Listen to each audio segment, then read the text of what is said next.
continue with some of the big discussions we're having for you this morning, including the issue of vaccine hesitancy. In fact, scores of South Africans have for the past few weeks been queuing up to get vaccinated against COVID-19, but not everyone has shown enthusiasm to get the jab. President Cyril Ramaphosa has said no one will be forced to get vaccinated, but there have been concerns about mass vaccinations at the workplace.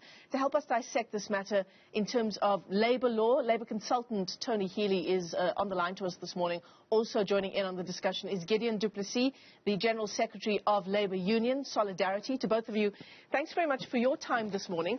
I want to begin with you, Gideon, and I want to just point you to what is the front page of the Business Day this morning. Some incredibly worrying numbers coming to us from this Afrobarometer survey that's been conducted. More than 50% of South Africans, in fact, saying that they are unlikely to try to get vaccinated against COVID-19. In terms of Solidarity's stance, you're encouraging vaccinations, but you're not in favor of people being sanctioned because they choose not to get vaccinated.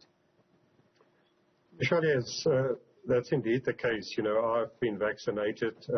Solidarity is pro-vaccination, but we are not in favor for the mandatory vaccination for the simple reason is that, first of all, we are a members organization. So if there's some of our members who wishes to basically rely on their constitutional rights not to be vaccinated, or if in the case where they have some medical reason not to do it, we will honor it, but we will definitely still try and persuade them to be vaccinated. But we're sitting with all the surveys that's been done. Our members' base is mainly Afrikaans-speaking people, and in general, they tend to be more conservative in their approach.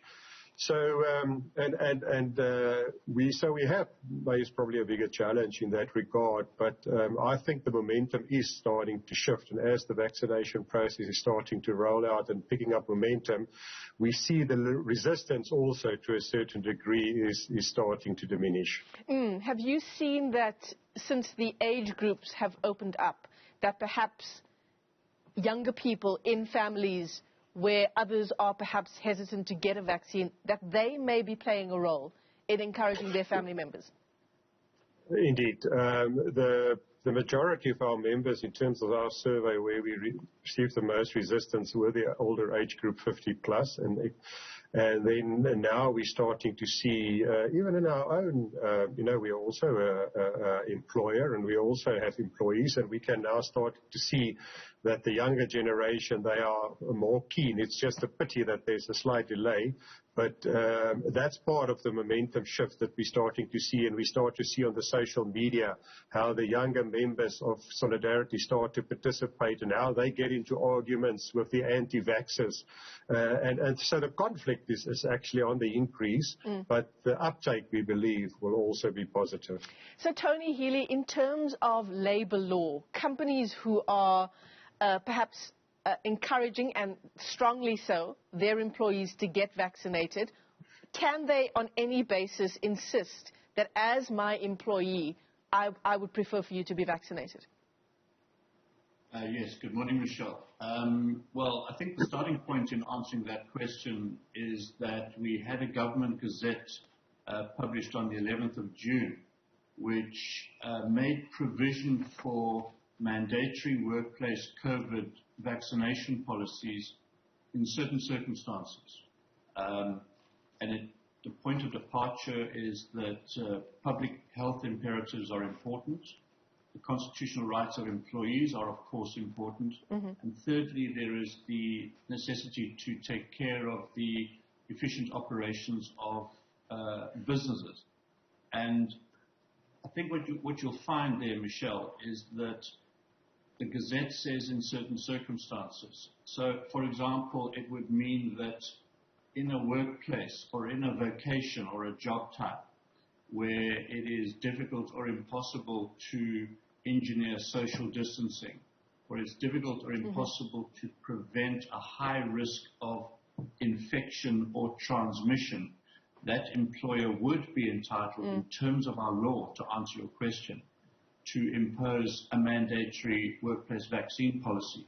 But there are certain provisos that go with that, that the employee needs to be able to seek counseling from a shop steward or a health and safety representative, and every effort must be made by the employer to try and accommodate that employee elsewhere if possible. But if that's not possible, we certainly are going to see dismissals in those sorts of circumstances where employees refuse to be vaccinated, and there is a mandatory policy. Yeah, that was actually my next question to you. I mean, on that basis, if an employer has done everything in its power to ensure, for example, things like social distancing, and is not able to do so in a particular role that you play as an employee, they would then have the grounds under this regulation to dismiss an employee who refuses to take a vaccine. Yes, they would. And the difficulty we have, Michelle, is that I think the law is about as clear as it possibly can be in the circumstances. What we don't have yet, unfortunately, is case law to guide us on how that legislation is going to be interpreted.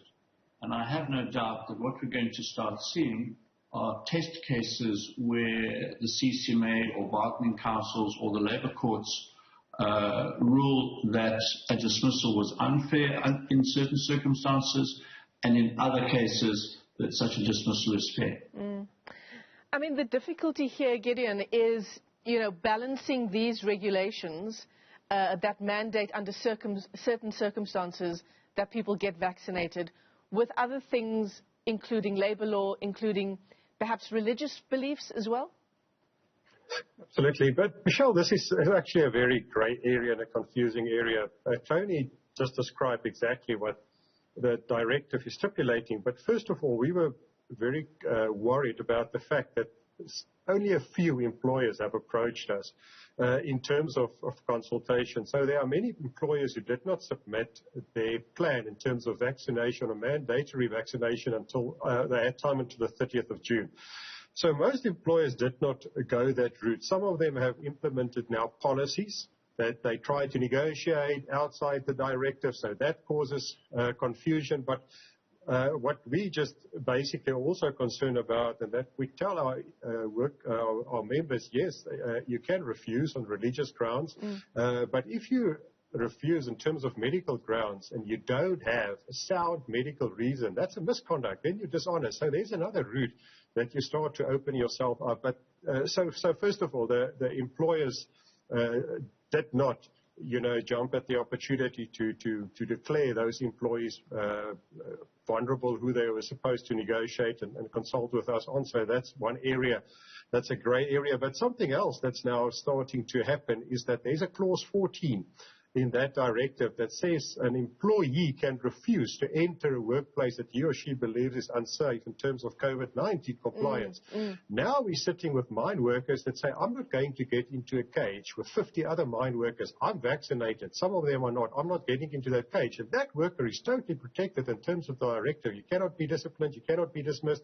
You cannot be prejudiced in any way. So that is starting to become the issues. And now there's the tension, those employers who only now wants to consult and they missed the deadline. Secondly, how do you deal with those who use their rights as a vaccinated person? So the tension is starting to play itself out, but a lot of employers have now implemented policies to say, no, it will only apply to new entrants. If you now want to join that specific company, you need to be vaccinated, and Tony can help us, but I think that's totally lawful.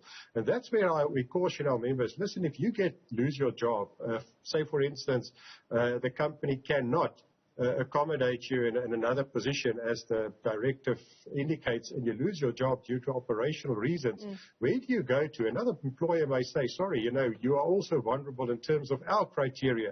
So that's why it's still the best thing, to encourage workers to get vaccinated. But Tony is right. We're waiting for the test cases, and it will all be based on each and every individual's arguments. But we still hope we go the way of the UK, where eventually, as the momentum started to grow, more and more employees, the anti-vaxxers, started to join the queue. Look, it sounds like you're going to have your hands full over the coming weeks, Gideon. Tony, just your final comments on what Gideon had to say just a moment ago, because what it seems like now is that the different regulations are colliding in some respects.